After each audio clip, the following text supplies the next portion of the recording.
Nós estamos lendo hoje o mesmo evangelho que nós lemos no dia de Nossa Senhora do Carmo, no dia 16.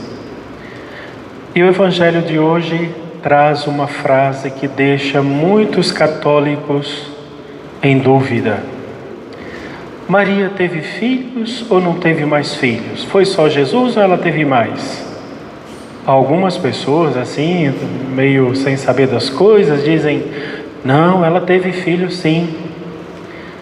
Mas Maria só teve um filho, Jesus. Mais ninguém. Como é que nós sabemos disso?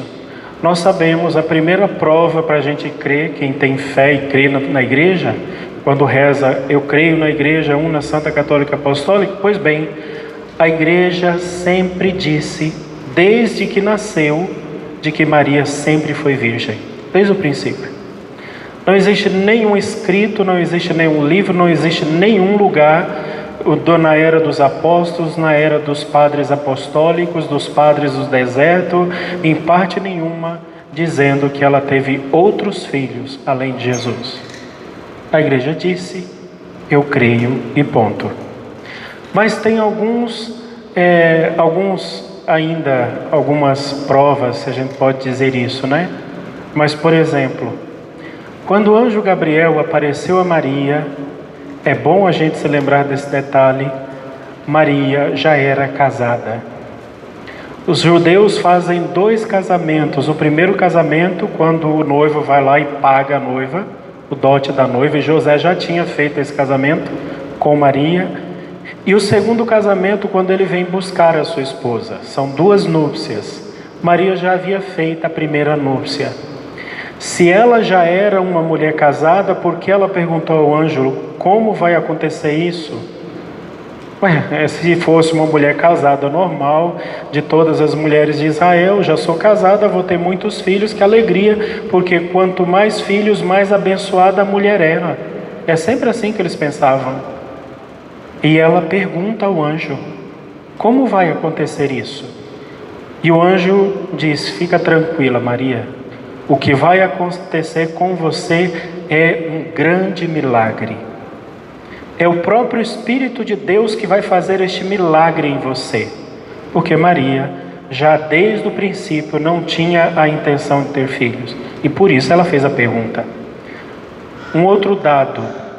Quando Jesus estava na cruz, ele olhou para João, que era chamado também irmão do Senhor, mas nós sabemos que ele não é irmão de Jesus biologicamente, porque ele é João, o evangelista, é primo de Jesus. Ele entregou Maria para João, dizendo, mulher, eis aí teu filho, filho, eis aí a tua mãe. E na cultura de Israel, até hoje, se o pai morrer, a mãe passa a ser propriedade do filho mais velho. Se o filho mais velho morrer e a mulher já for viúva, ela passa a ser propriedade do próximo filho. Se ela não tiver filho homem, ela é dada a um parente, a um vizinho, a alguém, mas ela tem que ser sempre propriedade de alguém. E se Jesus deu Maria a João, que não é seu irmão, é sinal de que ela não tinha outros filhos, né?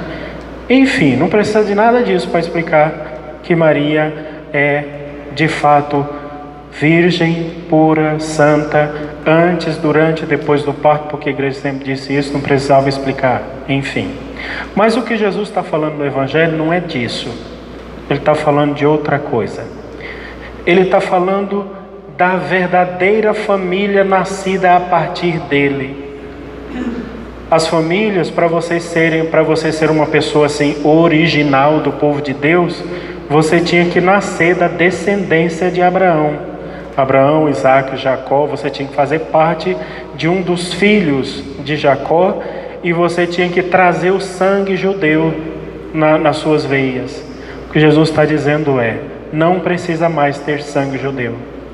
A única coisa que precisa para fazer parte da minha família é ter fé e fazer a vontade do Pai. É isso que nos torna famílias reais de Jesus. E se a gente for olhar para Maria, não teve ninguém que fez melhor a vontade do Pai do que Maria. Então, quando ele diz: quem é minha mãe? Quem são meus irmãos? Aquele que faz a vontade do meu Pai que está no céu, esse sim é meu parente.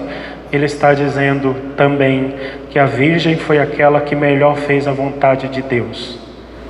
Você pode encontrar nas Escrituras pecado de Jacó, pecado de Adão, pecado até mesmo de Abraão, pecado do rei Saul, do rei Salomão, do rei Davi, pecado de todas as pessoas, mas não vai encontrar absolutamente nada, em nenhum momento, uma pequena desobediência de Maria. Muito pelo contrário. Ela é aquela que estava no dia que o arcanjo anunciou que ela seria a mãe do Redentor. Ela é aquela que estava durante todo o processo da vida de Jesus. Ela era aquela que estava no dia da cruz. Foi ela que recebeu o Filho nos braços. Foi ela que viu o dia da ressurreição. Foi ela que viu o dia que o Espírito Santo desceu em Pentecostes e ela estava lá. Foi ela que acompanhou os apóstolos e ela que acompanha a igreja sempre. Nós então precisamos olhar para ela e termos tanta fé, um coração tão cheio, tão repleto de Deus e tão amante de Deus, que a gente tenha coragem, capacidade e estrutura para dizer a mesma frase que ela disse: eis aqui a escrava do Senhor, faça-se em mim segundo a tua palavra. Quando a gente tiver condições de dizer isso, aí sim nós seremos de fato família de Jesus.